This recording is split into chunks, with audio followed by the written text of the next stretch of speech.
What are your thoughts? I asked you last week, do you think the insurance industry should be monitored? And then I asked, how does legislation affect the insurance or risk industry? So what did you come up with? What answers did you come up with? Okay, I think that it's important for the insurance industry to be monitored because of fraud and people making false claims. And in terms of legislation, I think legislation regulates this and keeps everything in control. If somebody defaults or they do something that's out of the law, they will be charged for this. Okay, so when looking at fraud and false claims, whose perspective are you focusing on? The insured or the insurer? The insurer. Okay, so are you trying to protect the insurer? Shouldn't we be protecting the insured? Yes. Or should we be protecting both? I think protecting both. Okay, so what else could you say there in terms of other reasons why we should monitor the industry? So do you agree? Is it always? Do we always blame the clients? Should we be always blaming the clients in terms of clients are fraudulent, clients are going to process false claims, clients shouldn't be paid out? No, we shouldn't always be blaming the clients. Okay, so what else should we consider? We should consider sometimes brokers. I know we've spoken about it before, where they try and get the insured to change industry. Good. Yeah. What else? What about the actual company? How do insurance companies view payouts?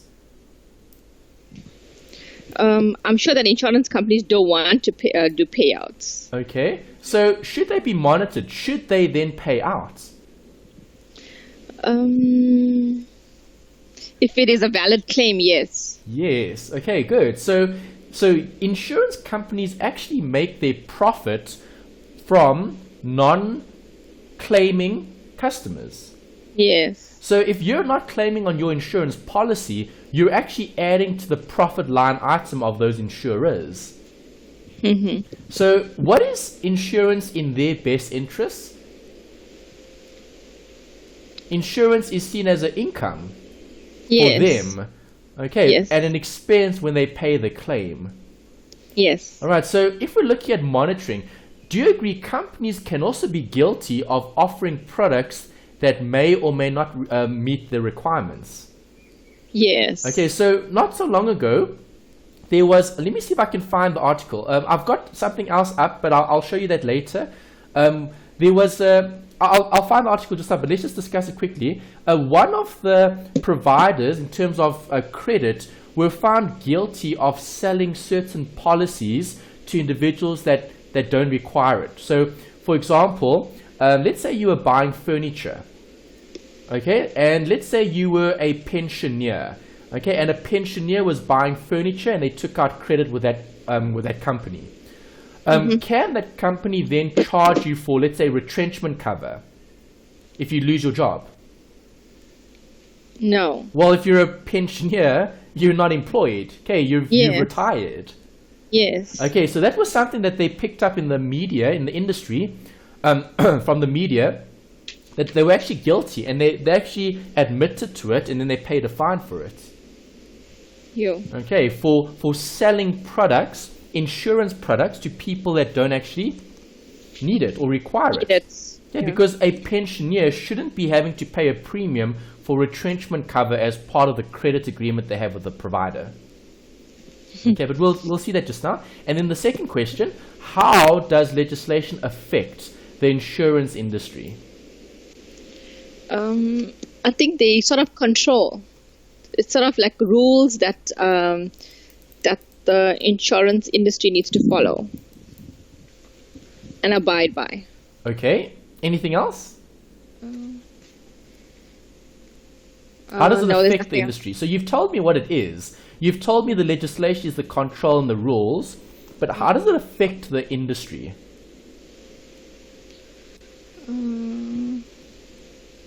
Maybe it tightens the belt on certain things for them. Yeah. What else? Compliance.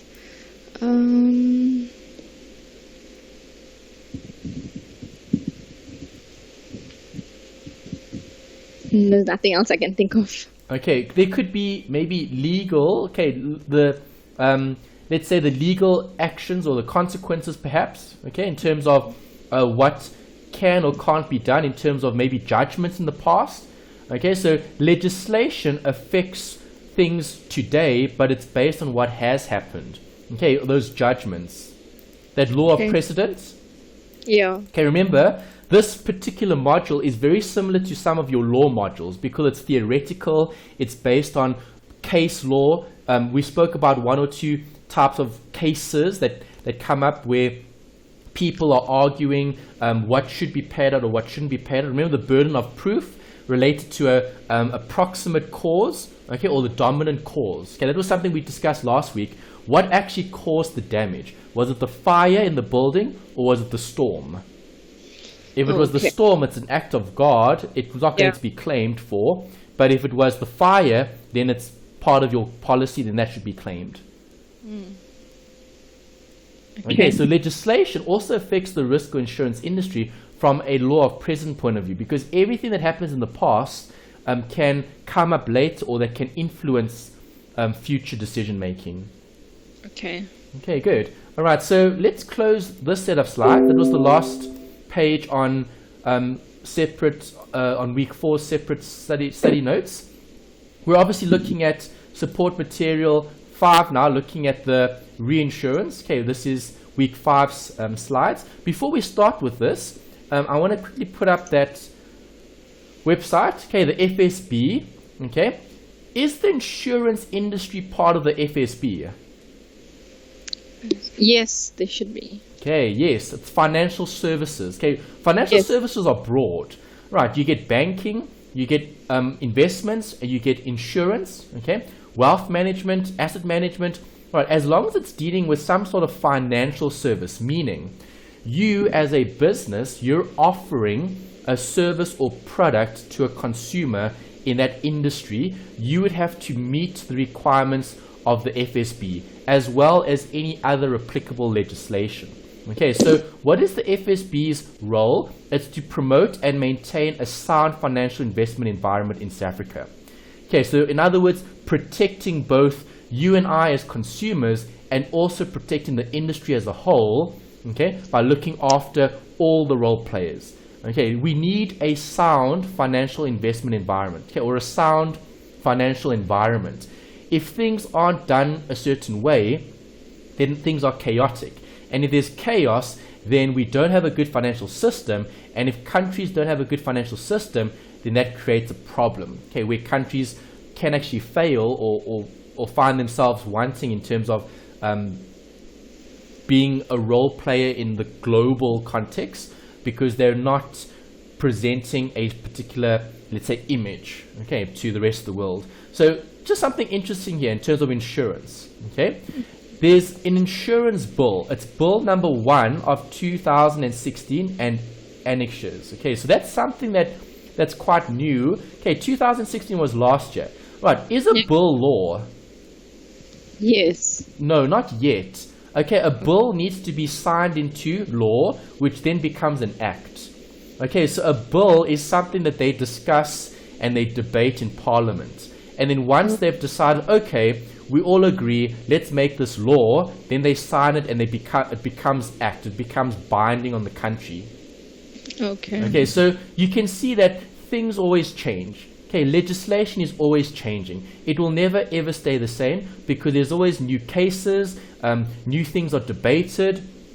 There's all sorts of different things that come up from a legal point of view that goes to court, that gets voted on, and it goes to Parliament, and once people have agreed on those bills then become law. Okay, so let's just search for that fine for selling. It was insurance policies to pensioners. Okay, let's see if we can find the article about that. Okay. Oh yes, there's it. Lewis, that's it. Okay, in 2015, yeah, Times Live. Okay, Lewis faces fine for selling pensioners retrenchment policies. Okay, are they going to get retrenched? No. No, they're pensioners. Okay, so Yeah. Lewis admitted to that in terms of being guilty. Okay, guilty of selling pensioners retrenchment policies. How much do you think the fine was? A million rand? Okay, let's see if we've got that info here. Did they give it in this? Okay, no, they didn't give this in here. Okay, let's go back. Where is the fine? All right, it was a few million, yeah. Okay, let's just see there. Lewis fine.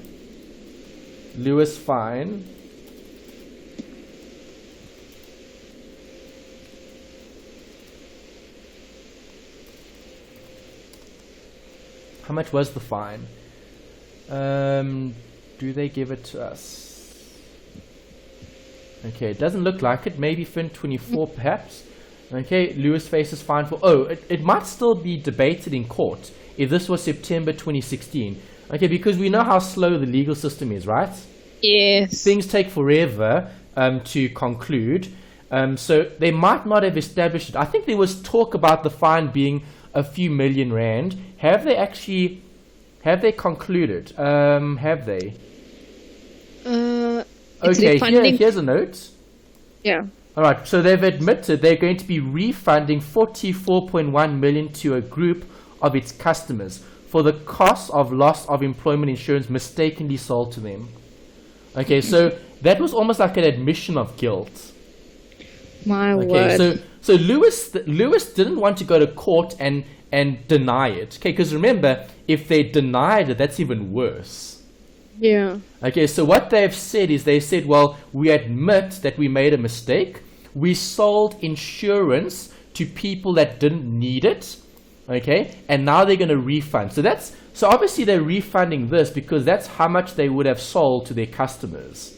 Okay, together with interest of 23 million accrued on this amount. Okay, so they're going to be spending or paying around 23 plus 44 is 67, around 67 million rand. Okay, to people that were missold insurance policies. Okay, so that was something that was interesting. So now, if we didn't have legislation, would this company have gotten away with it? Yes, definitely. Of course. And that's another reason why we need legislation. It's not only to protect the consumer, it's also to protect the business, it's to protect the industry. Okay, because we don't want an industry which is renowned for robbing the citizens. Okay, so it's also a way to protect the industry. So earlier when I was asking you the questions, okay, legislation is good. It's good for everyone because it also helps to create a we spoke about trust earlier when we looked at debt. It creates trust. It creates a good reputation in the industry. Okay, because remember, the insurance industry already has quite a bad, let's say, a bad image or let's say view, because the insurers, as we said, make profit from people who don't claim. Okay, because what is insurance? It's literally, we spoke about this previously. What is insurance? It's basically a product that provides peace of mind for your insecurities. Remember we spoke about insecurities? Yes. Okay, so how do insurance companies sell insurance? They market towards your insecurities. Okay, so when you watch an insurance ad, they always tell you, well, you're gonna die, or you're gonna be in hospital, or you're gonna be in a car accident, right? Yes. Okay, they always tell you the bad stuff because they're trying to tap into your insecurities. Okay, because people are worried about being in an accident. People are worried that they're gonna die. Okay, and that's how the insurance company runs. Okay, so what's stopping them for taking advantage of people? Because can you take advantage of people based on their insecurities? Yes. Of course Definitely. you can. And that's why we need to regulate and make sure that things like that don't happen. And that's why we have legislation. Because if we didn't have things like the National Credit Act, okay, if we didn't have things like the insurance industry, okay, in terms of the monitoring, the regulators, and the ombudsman and all of those individuals and players, okay, role players, Lewis would have gotten away with it. Yes, he would have. Okay, and that's bad. It is. Okay, because remember, companies are focused on profit. Okay, remember, companies are accountable to shareholders. So there's a conflict of interest. Okay, you've covered Fin before. So in financial management, they talk a lot about the agency problem. Okay, so legislation is good because it helps to eliminate problems like this. Is that all right? Yes. Great. Okay, so I'm glad you thought about those two questions, and then obviously the examples. Those were some examples of what actually happens in industry. Okay, you don't hear about the good things, unfortunately. Okay, that's just the type of media industry we have. Bad news always sells more than good news. Yes. Okay, it's unfortunate. So you don't hear the good stories. You don't hear about let's say a family losing the loved one and then the payout helping to support the family for the rest of their life. You don't hear about things like that. Okay, because remember, insurance can also change people's lives. Because think about it. You and your husband are married and you've got your little son, right? Yes. Okay, so you guys obviously have life cover and insurance in case something had to happen to either of you. Yes. Okay, so now if one of you had to suffer a car accident and let's say you weren't able to provide for the family, right? Hopefully those insurance policies would still provide for the family so that none of you are going to have to suffer too much in that sort of situation. Yes. Okay, so things like that also help. So there's also a lot of good things that are done in the industry. Okay, where obviously you can't bring someone back from the dead. Okay, so if you lose the loved one, okay, that'll never ever bring them back. But hopefully by having insurance, it helps to make that process a bit more bearable. Okay, then rather, let's say if you didn't have anything. So for example, if your son, what is your son's name?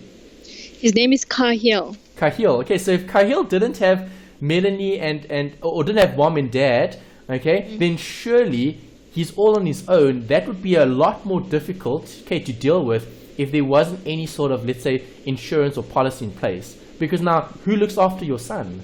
Probably his godparents or his aunts or uncles or something like that, right? Yeah. Yes. Okay, so now it's a burden on them as well. Yeah. So now you don't want your child to be growing up in a situation where he's being looked after by someone else, but now there's no, let's say, there's no finance to put him through school. So now where does he go? Does he go to just a public school or does he not go to school? So those are things to consider.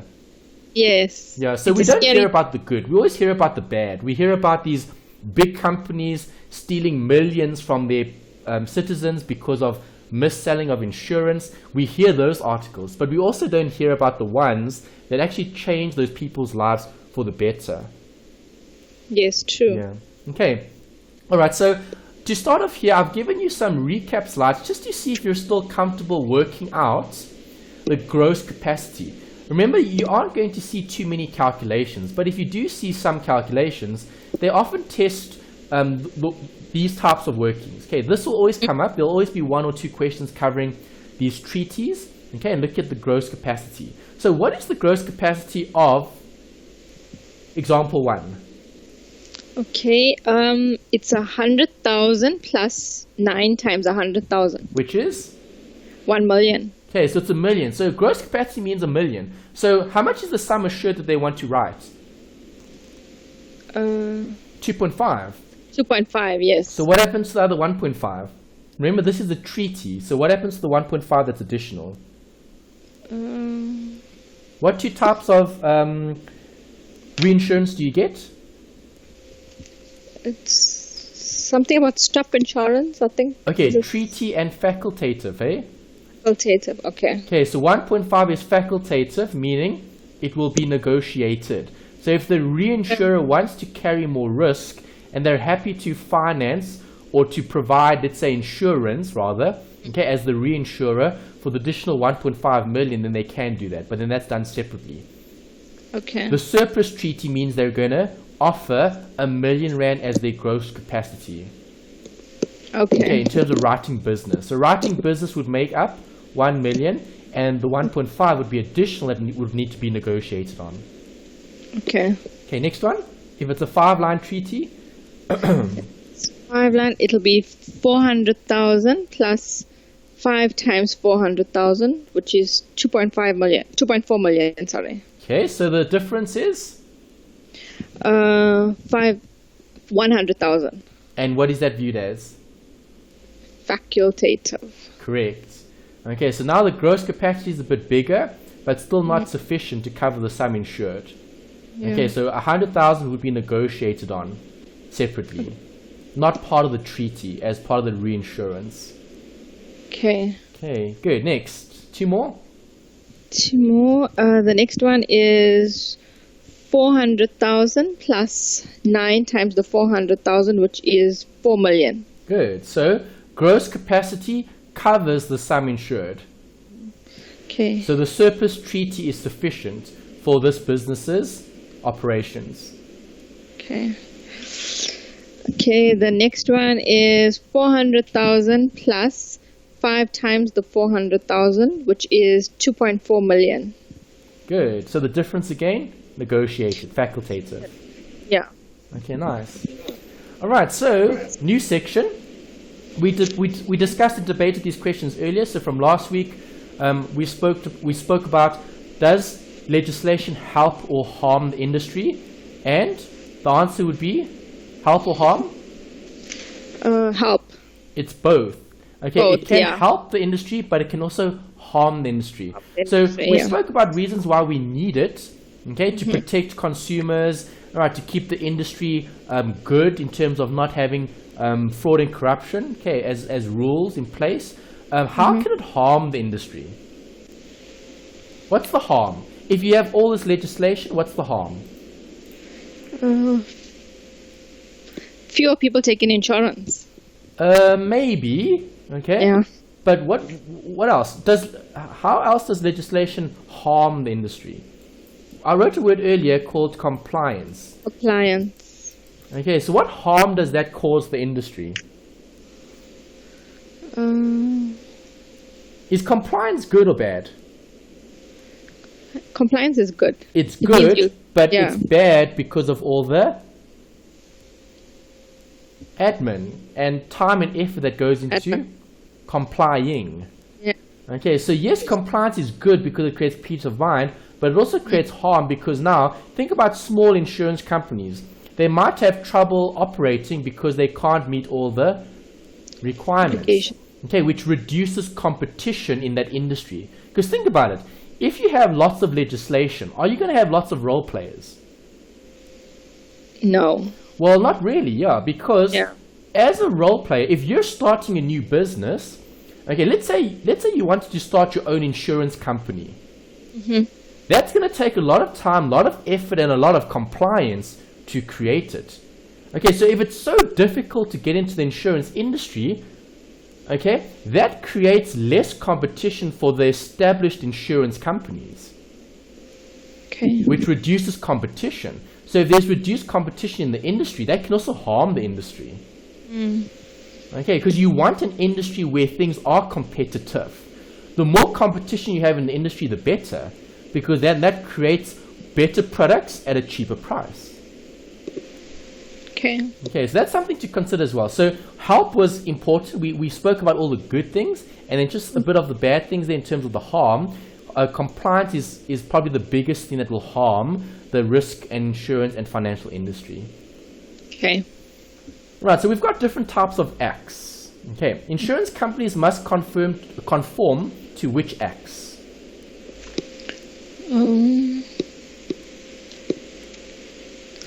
The Short-Term Insurance Act. Okay, if they're a short-term insurance provider, yes.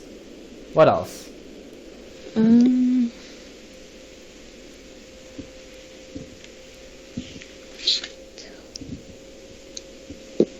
Think about it. They're a company, so The Companies Act. Yes. Okay. So there's a lot of legislation, Short-Term Insurance Act and Companies Act. As long as they're providing short-term insurance, they need to meet the legislation that's specific to that area. The STIA, which is the Short-Term Insurance Act, has a special section contained there dealing with Lloyd's. Do you remember what Lloyd's role is? Lloyd's is an insurance company. They're the underwriters or something. That's it, yes. Okay, Lloyd's of London is an underwriter. Okay, they literally created the term underwriting back in the day when business people used to meet, okay, and then they decided to create products that could help them. So why do companies have to comply? Do companies have a choice? No, they don't. No, they don't. Good. Okay, so why do companies have to comply? Because it's the law, it's the regulation, it's the rules where you're operating. So if you're operating in a specific country, you need to follow that country's rules and regulations. Yes. Okay, so in our country, who do we have who sets or helps to manage this industry, sets the rules and manages the industry? The Registrar of Insurance. Okay, who appoints the Registrar? The Minister of Finance. Who is our current Minister of Finance? Praveen Gordhan. Correct.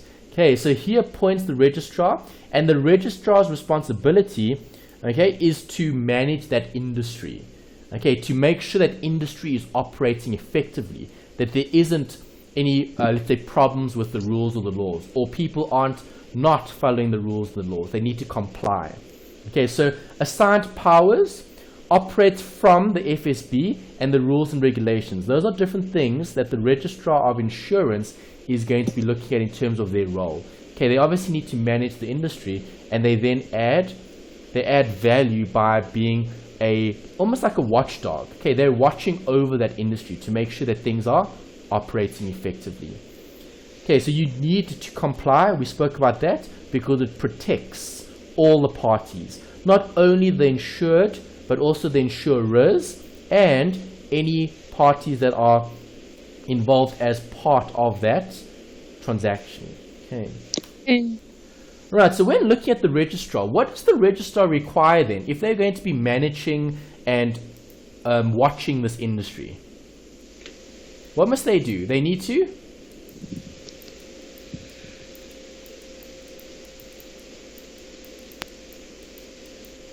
get information. Yes, okay, about who?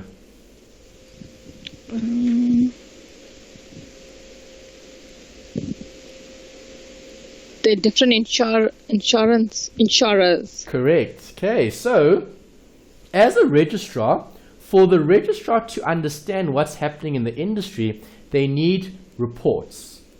So they ask for certain documents. The first is the submission of statements and accounts. So this is telling the registrar more about what the actual insurer's situation looks like. Okay, because remember we said the insurer is going to be making a profit off certain probabilities, like being in an accident, like dying from a disease. Okay, so when looking at the statements and accounts, the registrar requires an audited balance sheet 6 months after year end, an audited annual return within 4 months after year end, and gross and net underwriting within 1 month after each quarter end. Okay, so notice how those requirements are what? Rules. If they don't follow the rules, there are going to be consequences. Right, so insurers have to submit that information to the registrar. Okay. Because the registrar needs to know what sort of position is that insurer in currently. Good or bad? Okay, high or low risk? Are they going to survive or not? Because remember, those insurers are responsible to the public. If there are certain payouts that arise or claims that arise, it's their responsibility to pay out those claims. So the registrar needs to protect the industry by monitoring and checking that the insurers are capable of still operating. So they look at the balance sheet, they look at the return, the annual return, and they look at the underwriting. Okay. Right, what else do they want? The next requirement is a statement of the liabilities. What would a liability be for an insurer? Any claims that are outstanding that they haven't paid. Exactly. Okay, because now we need to think from their perspective. Okay, so the insurer has a certain number of claims that they're either still being that are still being paid out. Okay, because remember, if we talk about not short term, but if we talk about long term insurance, okay, if you had a life policy, let's say, okay, you could either get paid out the full amount, or perhaps it could be paid out over a period of time, depending on what sort of situation it is or product it is. Yes. Okay, so a statement of liability is looking at the RAND claims.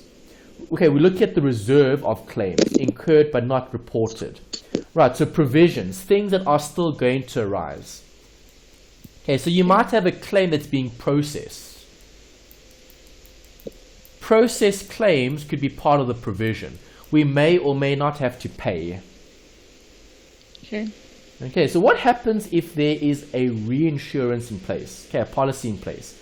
Reinsurance is in place, what happens?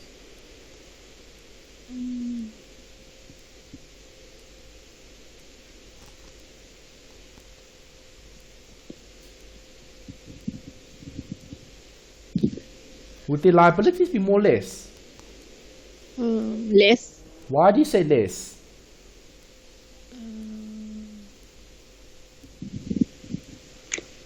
Who shares the loss?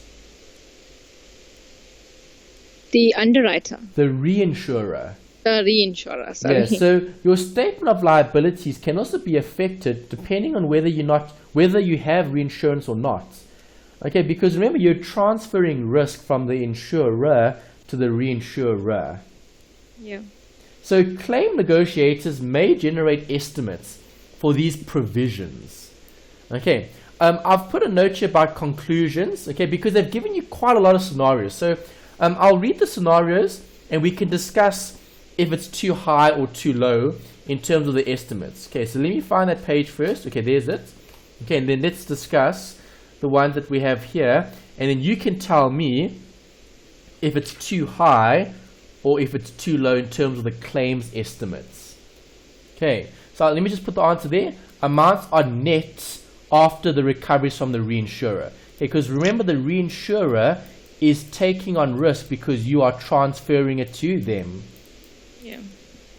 Okay, the insurer transfers risk to the reinsurer, so part of the loss will be covered by the reinsurer. Okay, so here in the actual book, they talk about the claims estimates. Okay, so here I've got a note about the claim provisions.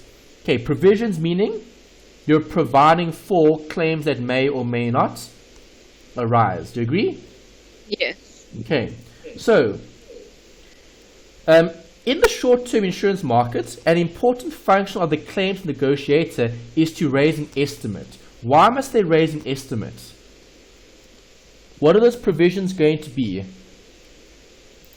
It's going to be part of the statement of liabilities. Liabilities, yeah. Yes, okay, so they need to raise a provision because they need to report that to who?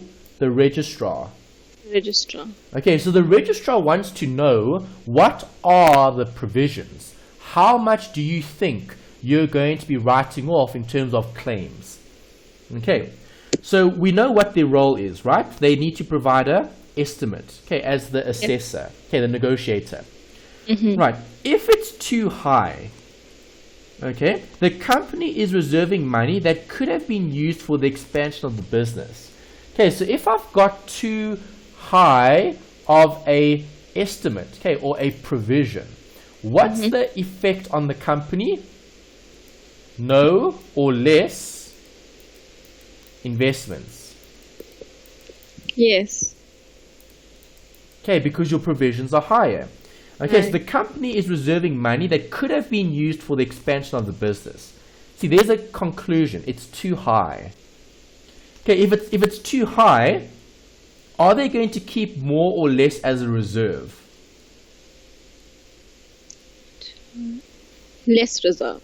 They'll have to keep more reserves because you're going to be paying out more in the future. Oh, Yeah. Okay, so later on we'll talk about a solvency ratio. Okay. Okay, solvency in terms of the margin. Okay, it's a ratio, it's a measure of how much they are required to keep. Okay, because remember, do you agree insurance companies are going to have to pay out claims?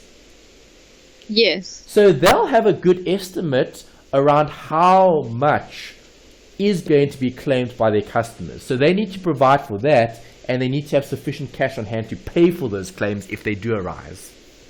Correct. All right, so that's something that can be affected if the conclusions, if the provisions are too high. Right, Yeah. if it's too low, it's the opposite, because now you don't have enough money in the reserves to cover the claims. They also talk about a loss ratio here. Okay, the loss ratio of the company looks worse than it actually is, which affects the confidence. Okay, so if I've got very, very high provisions, you would probably say that that's a bad insurer, because that insurer has a very risky book. So their clients are very risky because they're providing for lots of claims. Does that make sense? Yeah. Okay. And then they also give you another point a bit further down. They talk about a lack of confidence can reduce the price of the firm, the company, from investment from external sources. Right, so if you're providing for very, very high provisions, are you going to get external investment? No. No. Okay, no one wants to invest in an insurer which is providing for a huge amount of future claims. Yes. Right, so the opposite would be true for all of those. Okay, so just some debate. They're normally quite easy to identify. You just need to think about what does a provision do to the company. Okay, remember it increases their liabilities. Okay. Okay, so always focus on the effect. Okay. Right, what else must they send? They need to send this. A statement of assets. So B was a statement of liabilities, which is the claims. What are the assets of the business?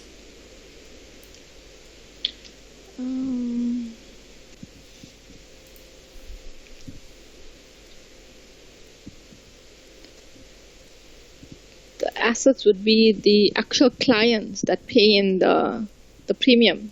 Okay, the premium would be the income. The Income, assets would yeah. be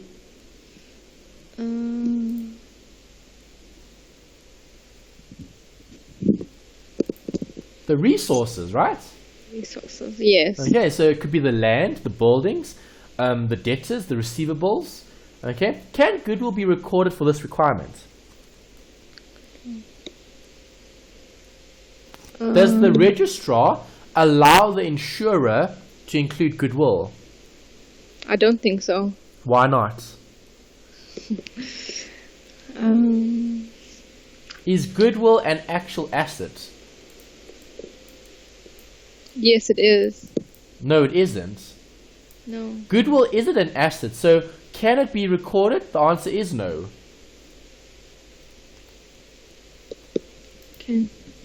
Okay, the reason for that is, if I'm looking at goodwill, goodwill is a what? Intangible asset. Intangible. If it's intangible, it's not a real asset. It's someone's belief or view on a particular company. They believe the company is actually worth more than what it actually is worth. Is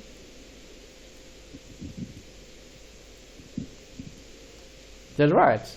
Yes. Okay, so no premiums outstanding for a period of more than 2 months can be included. Right, so see how strict they are. Okay, so for example, if you've got premiums that are over 60 days late, are you going to include that as a debtor? Remember, or not, debtor's not really the right word because you haven't sold anything. As a receivable, would you include that as a receivable on your statement of assets? Premiums that are over 60 days late. You should. No, you shouldn't. Why? Because the registrar doesn't want the insurer to show premiums that are still receivable for a period longer than 6 months. Because that determines the health of the business. Because if you haven't received those premiums after 6 months, not 6 months, 60 days, 2 months, what are the chances of actually receiving those premiums? Not a good chance. Not a good chance, exactly. And remember, what is the registrar's role? The registrar's role is to identify the health of the insurer, to determine if the insurer is still capable of conducting business. Okay. Right, so the statement affects the solvency margin. We spoke about solvency earlier. We said the solvency margin is how much reserve does the actual insurer have to have in order to pay out what? Claims. The claims, yes. Okay, so can insurers collapse? Yes. Yes, they can, definitely. Right, the Malamet Commission, okay, was something that was done previously. You don't have to worry too much about the history of all these different cases and different examples. They've just given you one here from the textbook that talked about this, the collapse of AA Mutual. Okay, so why do you think an insurer would collapse? When they have too many claims that they cannot pay out. Perfect. And what else? and also clients not paying their premiums. Good. Yeah. What else? And not selling enough insurance products. Possibly. What else? And maybe not managing their finances correctly. Yes. Good. Resources. Good. What else? Anything else? No, that's all I can think of. Okay, that was really good. Okay, so poor underwriting is another we can add. Okay. Okay, taking on too much risk.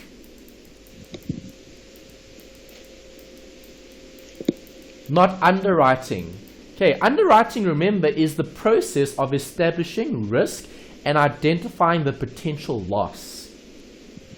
Okay, so if you're not establishing the risk and you're just going for every client that wants insurance, that creates a problem because those insured clients may be very high risk.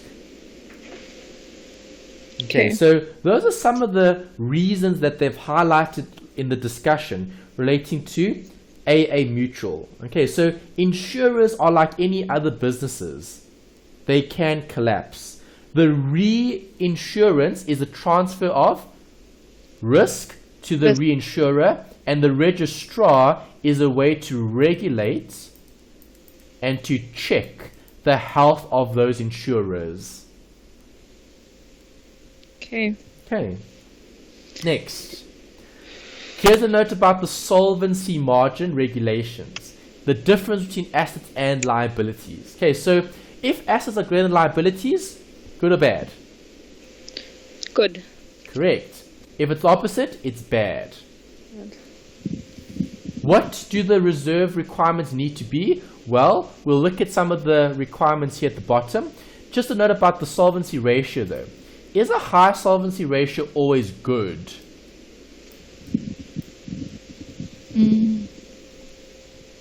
It should be good. Good for who? The insurer. No.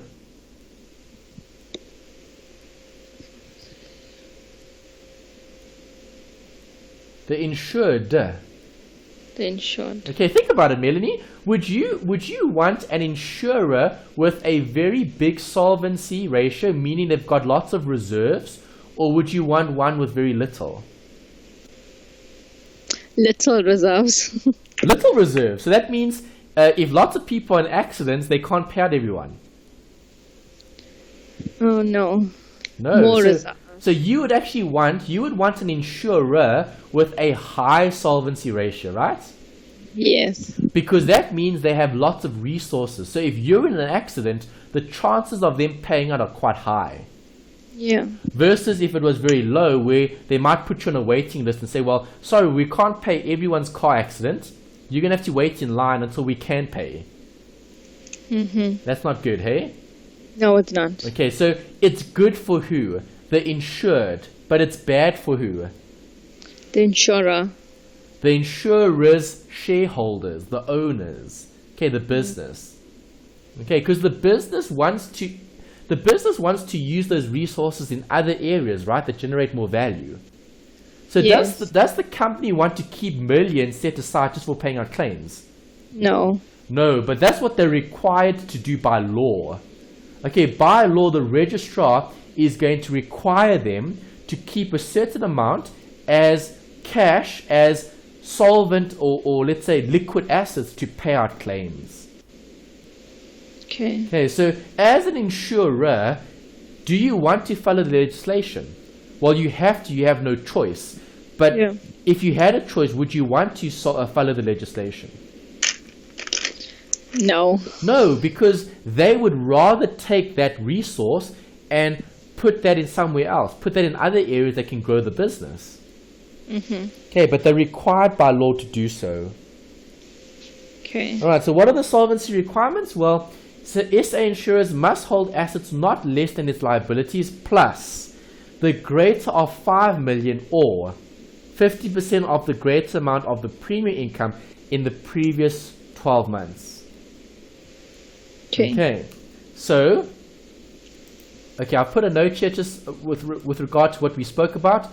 Policyholders versus shareholders. What do policyholders want? High or low solvency ratios? Let's summarize. High. High. What do shareholders want? Low reserves. Low. Exactly. Good. Okay, because of the reasons what we discussed earlier. Okay, nice. Yeah. Make sense? Yes. Great. Okay, so let's see how this would apply. Okay, so I've given you an example here looking at the solvency calculation. Okay, so the SA company has 10 million liabilities. Okay, the premium they collect for the last 12 months was 30 million. Okay, premium income over the last 12 months was 40. Okay, so they've collected premiums over the last after the last financial year, and the premium income collected for the last 12 months is 40. So if we're calculating the solvency requirements, remember, what are the rules? It's the greater of what? 5 million or 15% of the greater amount of the premium income over the previous financial year or the last 12-month period. Okay, so which is greater, the 30 million or the 40 million?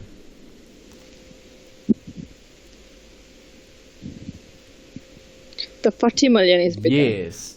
Okay, so this would be 15% over the greater amount.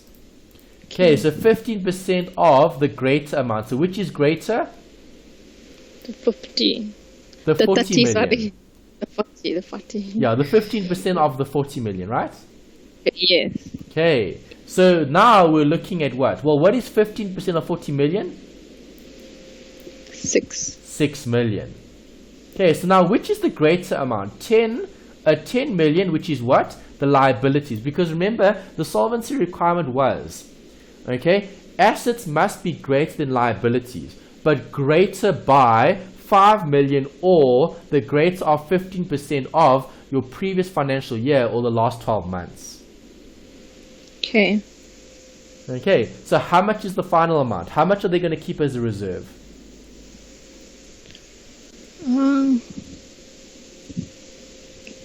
The 10 million. 10 million plus? The 6 million. Yeah, so they're going to keep a reserve or a margin, a solvency margin requirement of 16 million. Okay. So an insurance company, okay, and a South African insurance company that has 10 million in liabilities would have to keep 16 million aside based on the law. Okay. Do they have a choice? No. No. They need to meet that requirement. Okay. So keeping 16 million as part of the insurance company could be quite risky because you might have to sell certain assets to meet those requirements. Okay, and that's why you need to check the liabilities. The liabilities are key because the liabilities affect the going concern of the business. Okay, that's something that we need to consider. Solvency. Solvency meaning, are we insolvent or not? Can we continue to operate? Insurers that can continue to operate need to meet the requirements as per the registrar's legislation, okay, rules. Okay. Can a registrar place insurers under curatorship? I'm sure they can. Yes, they can. What does that mean? Curatorship. They're looking after the business because the business can't look after themselves. Oh, yeah. Okay, African Bank is still under curatorship because they're still being helped by the Reserve Bank. Okay, that's not insurance, that's more banking. Okay. Okay, related to that particular entity. Right, and what about insurance commission? Must that be regulated? I'm sure it has to be. It has to be, yes. Okay, because what's Yes. what's stopping the insurer for charging excessive commission? Nothing except for the legislation. Legislation, yes. See, that's important. Okay, so Section 55 has additional rules that refer to the commission that can be paid, okay, or charged on different policies Okay. In different industries. Okay, short-term or long-term, depending on what the actual product is. Okay, the policy protection rules were effective from 1st July July 2001, were changed when phase was introduced. Okay, what is phase standing for? We saw it earlier.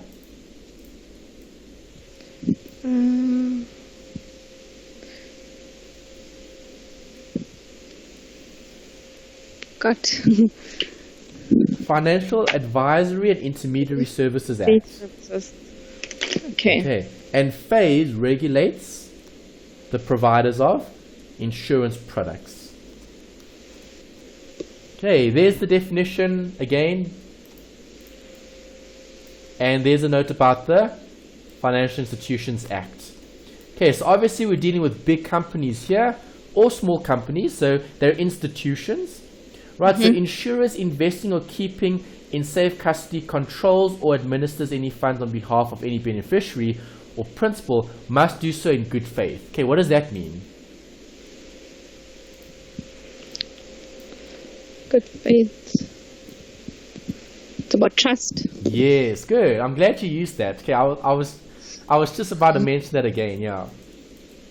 Okay, it all comes back to this. Okay, do you trust your insurer? Okay, we hope that the insurer is going to be acting in our best interests, in good faith. Not always. So, for example, was Lewis acting in good faith?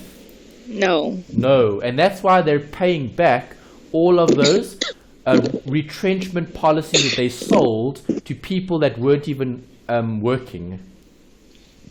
Okay, see, that wasn't in good faith. If they were acting in good faith, they wouldn't have done that in the first place. No. Okay, and that's why they were charged with those. I wouldn't really say it's a fine because it was more at admission of guilt. Okay, they admitted that they did that, and then they're going to try to do right. Okay. Okay. Right, and then phase, we spoke about it. It's obviously looking at registration and licensing of FSPs. What is the FSP? Financial service provider. Yes. Okay, can you give me an example? The banks, insurance companies. Yes. Good. Investment companies. Yeah. Do they need to keep records? Yes, Of definitely. course. Yeah, and they'll also have their own internal rules and regulations, things that they can't do, things that they can do. Okay. All right, then the last bit over here is just about VAT. Short-term insurance is subject to VAT. All insurers, reinsurers, and intermediaries must comply. Right, so what does it mean to be a VAT vendor?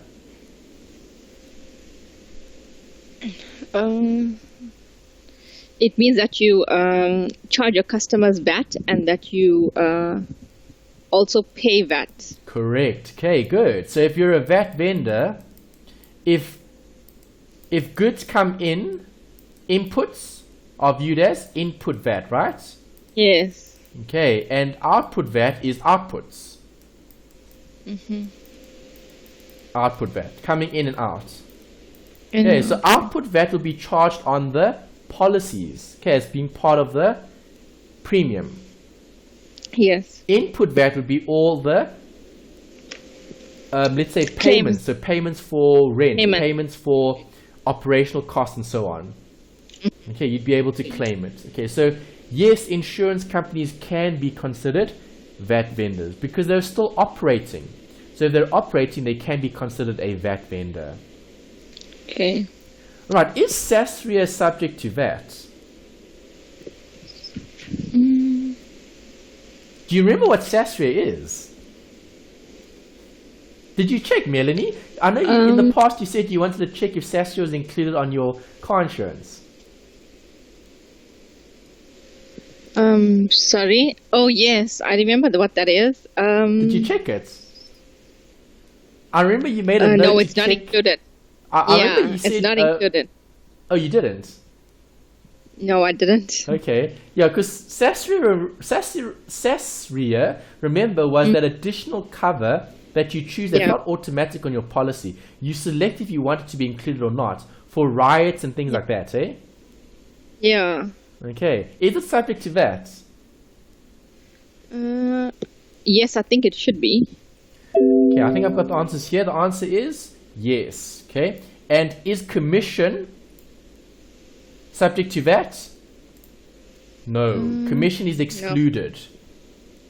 No. Okay, so when you sell a policy, okay, if you're selling a policy, do you include VAT?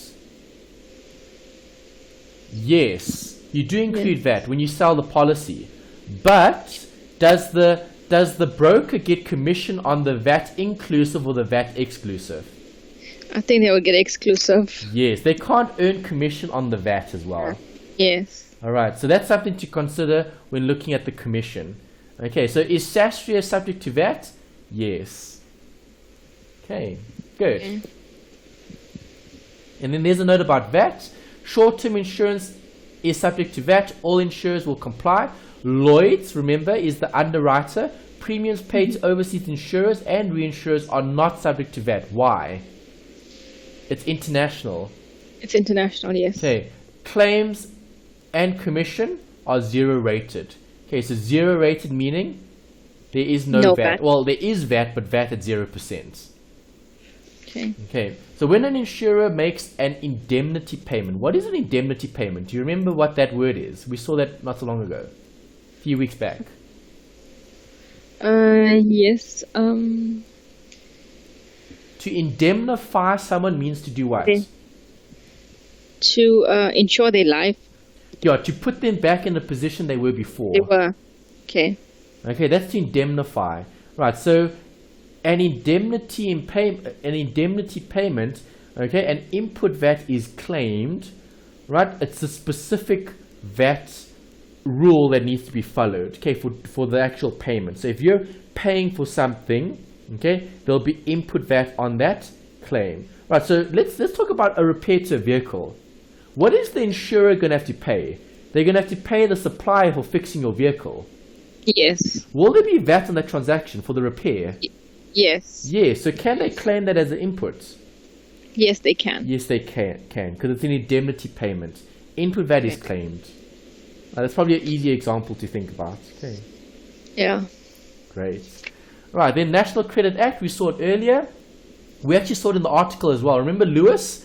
National Credit Act? Yes. Okay, giving out credit. Right, this act protects who?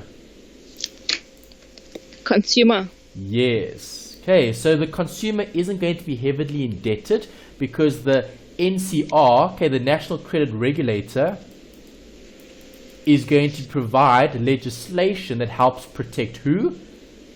The consumer. The consumers, yes, from becoming over indebted. Right, this was effective from 1st June, so only 10 years. Not very long, hey? Oh, yeah. Okay, I mean, if we think about it, we're in 2017. 10 years goes so quickly. It does, hey? Okay, and this National Credit Act is literally only 10 years old. It's still very young in terms of its application. Yes. Okay, so what do you have as a right? You have free choice. Right, what does that mean? Well, when you are approached by a provider, okay, are you forced to take out insurance with a specific provider? No. No, you have choice. And that's why when an insurance broker or advisor comes to you, okay, they can't say, well, you have to take out insurance with this particular provider. Because you have free choice. You can determine who you want to take out insurance with, and you can actually look at quotes and make a decision on who you'd like to go with. Yeah. Okay, and the requirement is always going to be to pay an insurance premium. Is the policy valid if you haven't paid your premium? No, it's not. No. Okay, especially with short-term insurance. Yes. Right, then just another bit of legislation, the CPA. Okay, this is new. CPA only became legislation a few years back. When the CPA came into law, okay, remember a bill comes into law and then it becomes an act. Yes. Okay, so a bill gets signed into Parliament and it becomes part of the law of the country. The CPA is protecting its consumers against unscrupulous providers of products and services. Yeah, so it also applies to the insurance industry. Why? Because they're providing a product in the form of a contract. Sure, yeah. Yes, the insurance, good. So would the short-term insurance industry have to comply with this act? Yes. Yes. Okay, so do you see how many different acts they need to comply with? Yes. There's a lot. Eh? There's the NPA. Okay, not NPA, sorry, that's something different. NPA. Okay. CPA is the Consumer Protection Act. Yeah. Okay. Then you've got the NCA, which is the National Credit Act. Then you've got the FASE Act. You've got the Financial Intermediaries Act. Okay, you've got all of these different acts that all these insurers have to comply with. Okay, so easy or difficult to be an insurer? It's difficult. It is difficult because you've got all of these requirements. And then what is the registrar going to ask you every, or ask you for? Statement of liability, statement of assets, eh? Yeah, solvency. All of those things. Yeah. Right, so do you see how much burden? So coming back to the discussion we had earlier, does legislation help or harm the industry? Well, we know why it helps the industry, but now we can also understand how it harms the industry. Yeah. Because you've got all of this that you need to still do, as well as just doing what? Paying out the customer's claim.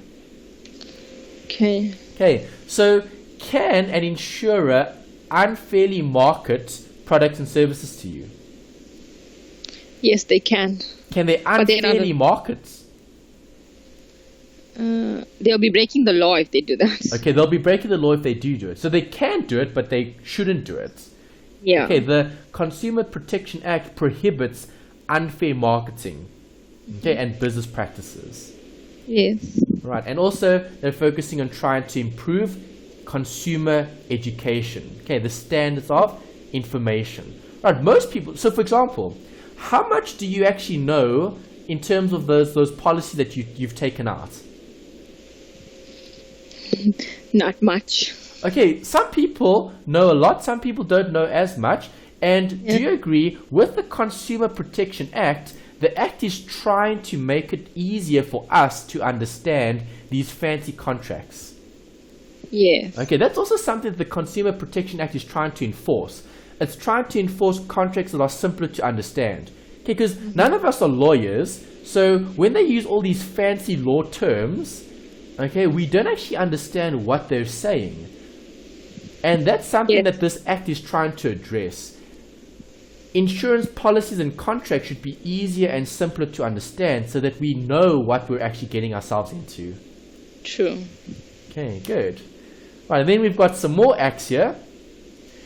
You've probably heard of POPI. POPI. The Protection of Personal Information Bill. Yes, I have. Okay, remember, a bill was a bill before it becomes a act. Okay, so POPI today is actually an act. Okay, obviously your textbook is a bit outdated and your study guide as well. Alright, POPI is now law. Law meaning the bill has been signed by Parliament and it's now binding for everyone in the country. Okay. Okay, so the protection of information, personal information means, okay, remember when you go and enter into a contract, you're giving that particular supplier all your personal information. Yes. Okay, what happens if you no longer are a customer of their business?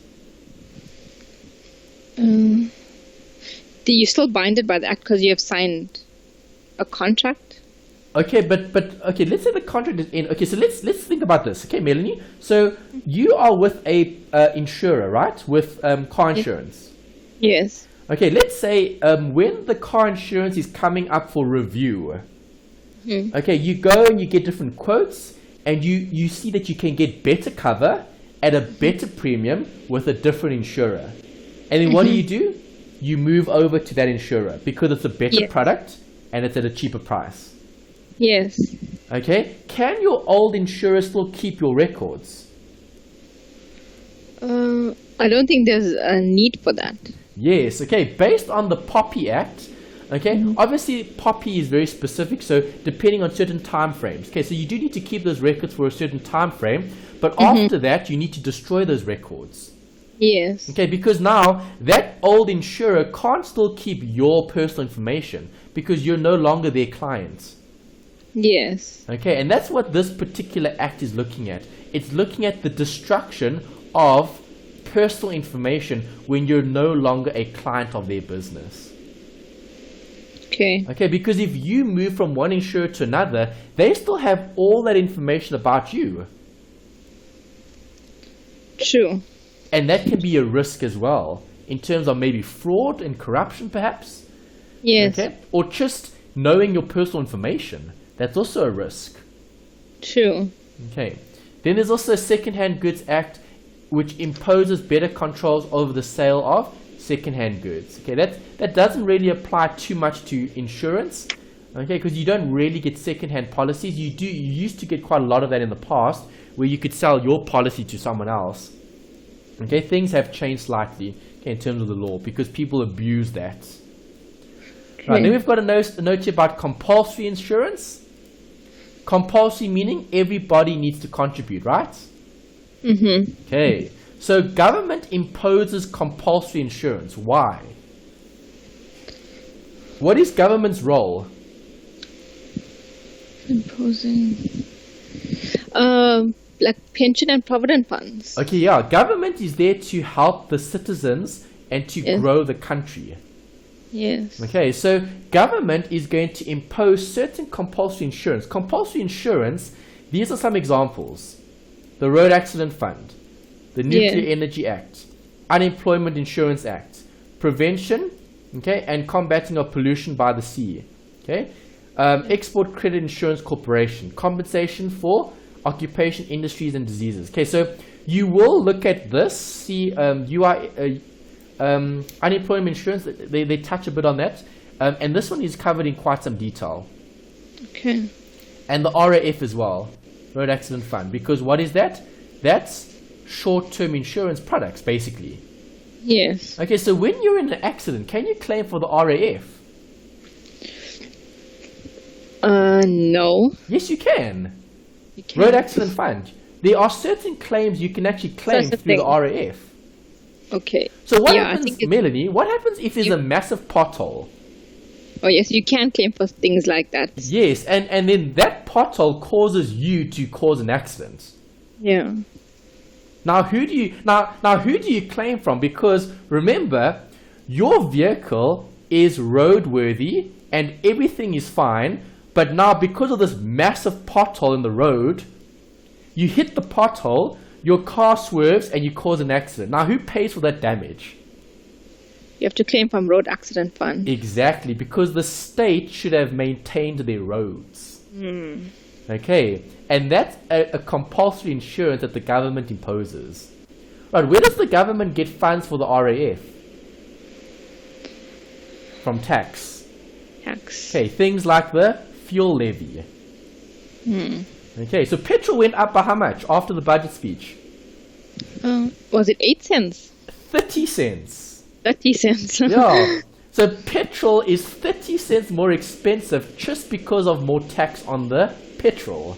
Petrol, yeah. Yeah. Okay, so things like that help government to collect funds to pay out for certain public risks.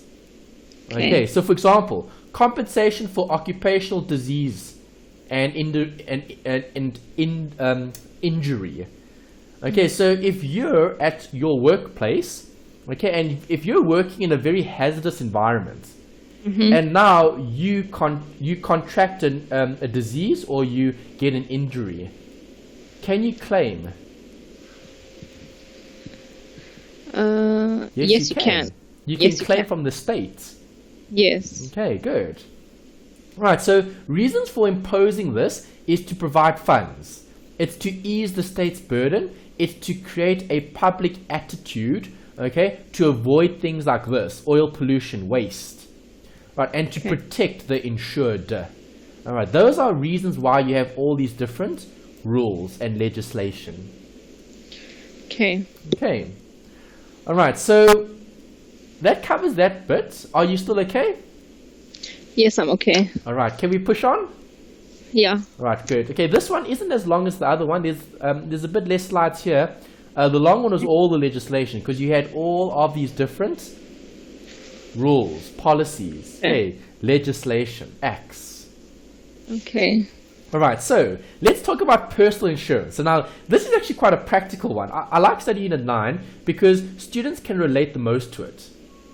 Okay, so Melanie, tell me, what are some of your risks?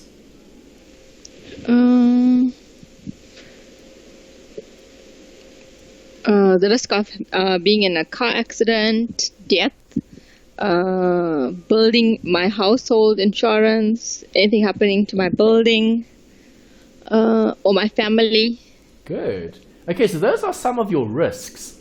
Yeah. Can those risks be insured? So what you've mentioned, can you insure all of those risks? Yes. Okay. So are you a fan of insurance? Do you cover everything? So all those risks that you've mentioned, have you got cover for all of them? Are you a fan of insurance? Yes. Okay. So you have cover for all of it? Yes. Okay, excellent. Okay, so when looking at personal insurance policies, you will have insurance for all these different things. Okay, can you insure your house? Yes, you can. Can you insure your car? Yes. Your motorcycle? Yes. Your boat? Yes. Your loved ones? Yes. Your pets? I think so. Yes. Okay, that's an interesting one. This was one that I actually researched and found out. You actually get insurance for your pets. I never knew that. Okay, so do you have any pets? Do you have dogs and cats and things like that? No, I don't. Not at all, none? None, yeah, but I love pets. Pardon? But I love dogs. Oh, you do? Okay, so when are you going to get a dog then? Because surely your son would love to play with a little dog. Yes, he's been asking for one. Okay, so if you do get a puppy or a pet, okay, what are the costs? What are the vet costs? They're pretty high. They are. Okay. Yeah. So sometimes it even costs more to take your dog to the inverted commas dog hospital than it is to take a person to a person hospital. Yes, that's true. Okay, because the vet costs are extremely high in certain instances. Yes. Okay, so can you take out a policy for your pets? Yes, you can. Yes, you can. Okay. Well, in a previous semester when I hosted this previously, there was a student, okay, who actually had insurance for cover for her pet, her dog. Her parents had taken out cover for the actual animal. It's like life cover for your loved ones, but for your pets. Yeah. Can you imagine? Yeah. And that was a real life story. It happens. People take out policies on their pets. Okay, it's something that the insurers have been able to underwrite and provide a product. Yeah. Okay, because remember, insurers provide us with products. Yes. So certain insurers will provide you with pet insurance. Okay, some other ones we get house owners, householders, we get all risk, we get personal accident, personal liability, and pleasure craft. Okay, those are all different areas or lines of insurance. Okay, so all risk is going to be looking at cover in any scenario, any place. Okay, at your home or away from your home.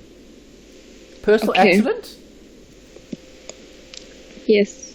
When you're in an accident, right? Simple. Yeah. Yes. Okay, what is this one? Personal liability. Liability.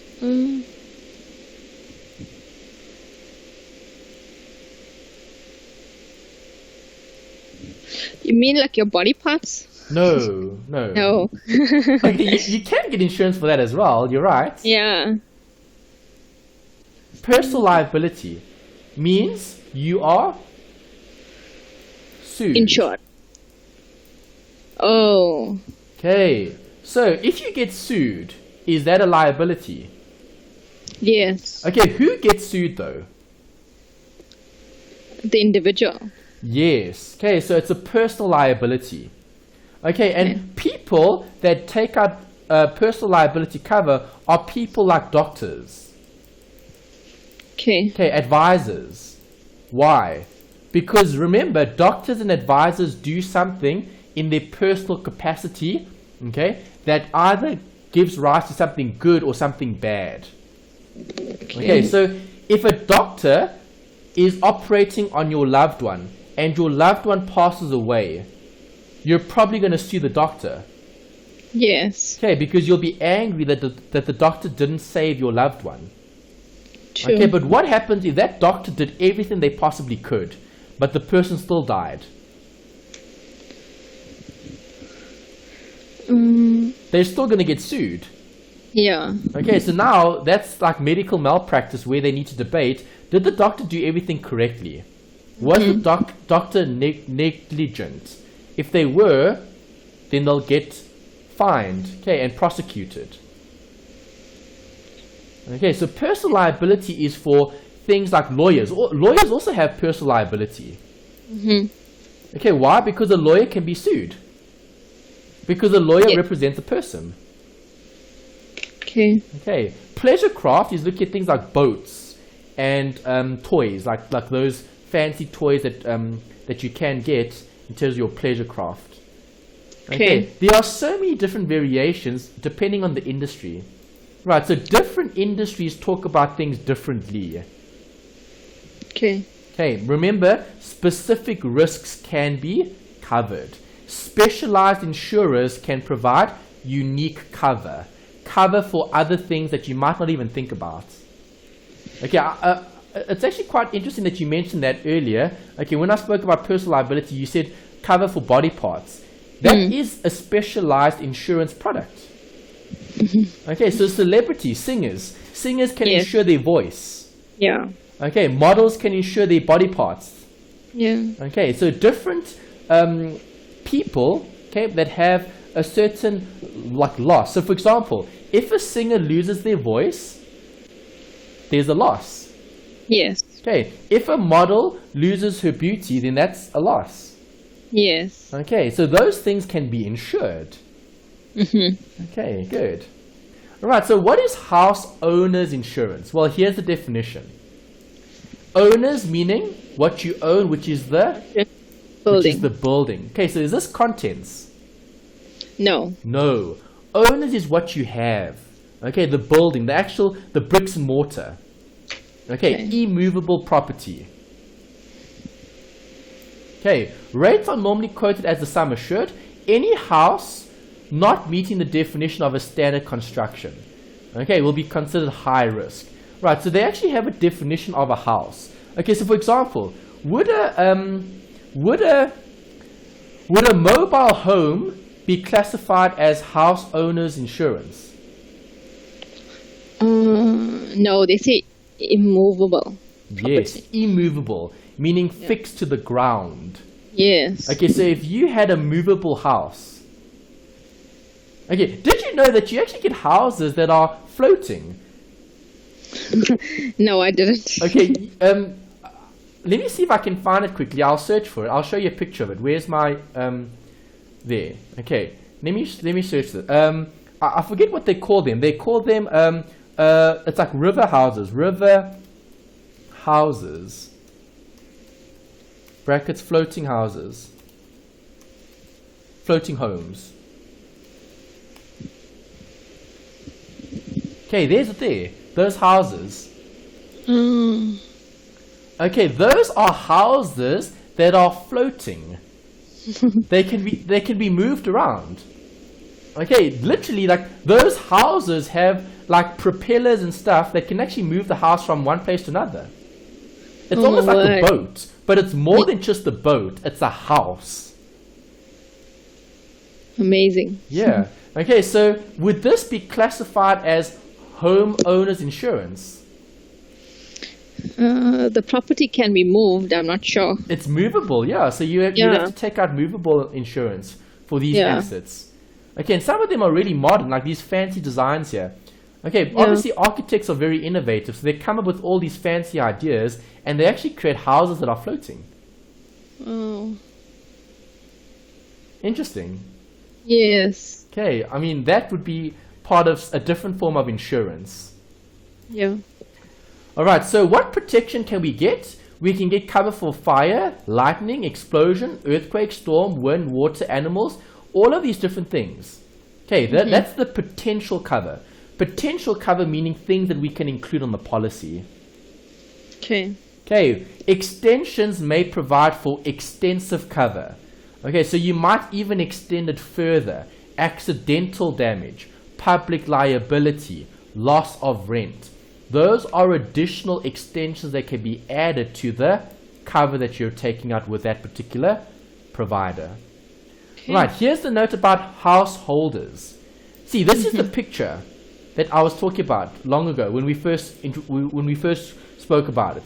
Okay, if you take the house and imagine holding the house in your hand, and if you take the house and you turn it upside down, anything that falls out of the house is contents. Will that be covered under house owners insurance? No. No, that is covered under householders insurance. Okay, so do you see the difference? Yes. Okay, so with householders insurance, you're covering movable property. Okay, so the cell phone, the car, okay, the laptop, the computer, okay, the valuables, the TV, okay, and so on. Okay, those are all movable, not immovable property. Okay, so you need to always look at both in terms of insurance. So Melanie, you spoke about insurance at the beginning. Do you have insurance for both? Yes. The home and the contents? Yes. Okay. When you have all risk cover, now we're looking at those contents that you have. So for example, you've got cover for your contents, but do you have all risk cover or is it only householder cover? It's householder cover. Householder. So if it's stolen from your home, then it's replaced. Yes. Okay. But if you take it away from the home and you lose it elsewhere, it's not replaced. No. Okay, because that's all risk. Okay, so what happens if you travel away from home? So if you take your PC or your cell phone or your laptop away from home and it gets stolen or lost or damaged, will that be covered? Under all risk, yes. Under all risk, yes, but not under householders. Householders, yeah. Good. Okay, so all risk provides worldwide cover. Okay. But these exclusions are NB. UNISA likes to test those exclusions. Okay. Okay, because will all risk apply to sporting equipment? Well, okay, Melanie, do you play any sports? No. Okay, have you ever played any sports? Volleyball. Volleyball. Okay, so playing volleyball requires a ball. Yes. Okay, the ball is considered movable property. Yes. Okay, can you take out insurance for the volleyball? Yes. You can if you really want to. Yeah. Okay, so sporting equipment. So think about a cricket bat or a tennis racket. Okay, can you take out insurance on those items? Yes. Yes, you can. If those items are damaged while playing sports, can you claim? Yes. No, you can't. Not if it's damaged can't. while playing sports. Oh. Okay. See, there's the Okay. exclusion. Okay. All right, so if you take out insurance on the tennis racket and the cricket bat, and the cricket bat and tennis racket are sitting in your bag, Yeah. and that gets stolen, lost, damaged, or whatever the case might be, will it be covered? Yes. Yes, but if you're using the tennis racket on the tennis court, or if you're using No. the cricket bat on the cricket pitch, and it's damaged, can you claim? No. No, you can't. Okay, another exclusion. Okay, so now you've got a PC, and now your computer is covered under all risk. Meaning, if you take your PC with you to work, and the PC is stolen, lost, damaged, or whatever the case is, will it be covered under all risk? Yes. Yes, but now what happens if you leave your motor vehicle unattended?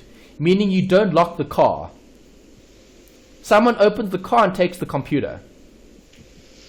Not covered. It's not covered. See, it's specifically excluded. Okay, wear and tear is also excluded. Mechanical breakdown is also excluded. Money, Okay. checks, and coins are also excluded, but only up until a certain limit. Okay. Okay, so these are all exclusions where things aren't going to be covered. Okay. Okay, and it's ratings based on your sum insured. Okay, individual rates apply to individual items. Okay. Right, and excesses can apply. What is an excess? We saw that earlier.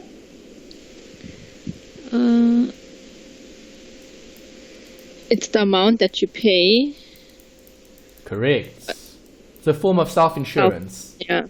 Okay, you pay a portion before it gets paid up by the insurer. Yes. Well done. Right, here's the note about personal accidents. Can we be in accidents?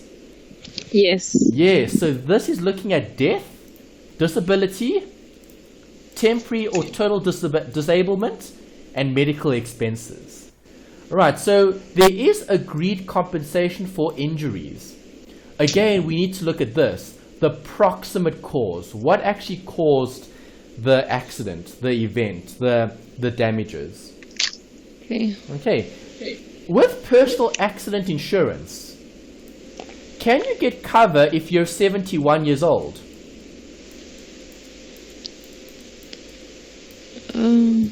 No. It No. says between. Cover Yeah. is only between 15 and 70 years old. Yeah. Why? I think you much more of a higher risk of being in an accident when you're over 70. That's why. Yes. Now, don't you think that's so unfair? It is. Because the insurance company would give you a policy, and the policy will only be between 15 and 70 years old. Hey? Yeah, it's So ridiculous. as soon as you turn 71, if you have a personal accident claim, they'll say, sorry, we can't pay it out. Yeah. It's excluded, it's not covered. Or think about children under the age of 15. Right, they're doing all sorts of things. They're running around, they're falling, they're getting hurt and all of that.